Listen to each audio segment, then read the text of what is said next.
One beautiful spring day, a red rose blossomed in a forest.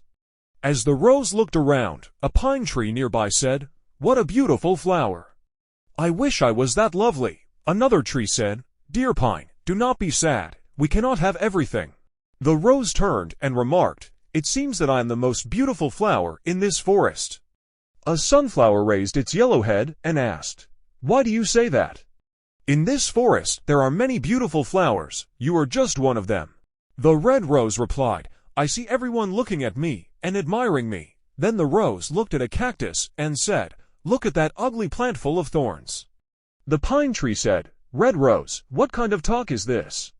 Who can say what beauty is? You have thorns too." The proud red rose looked angrily at the pine and said, "I thought you had good taste. You do not know what beauty is at all. You cannot compare my thorns to that of the cactus." "What a proud flower," thought the trees. The rose tried to move its roots away from the cactus, but it could not move.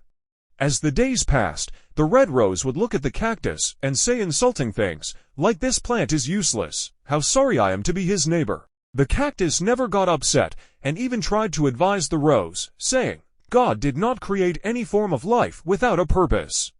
Spring passed, and the weather became very warm. Life became difficult in the forest. As there was no rain, the red rose began to wilt.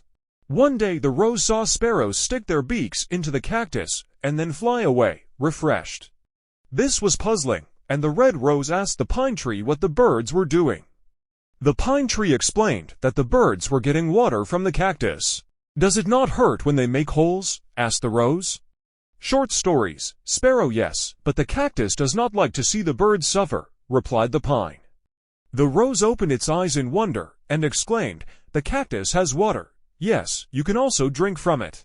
The sparrow can bring water to you if you ask the cactus for help." The red rose felt too ashamed to ask for water from the cactus, but finally it did ask for help. The cactus kindly agreed. The birds filled their beaks with water and watered the rose's roots. Thus the rose learned a lesson and never judged anyone by their appearance again.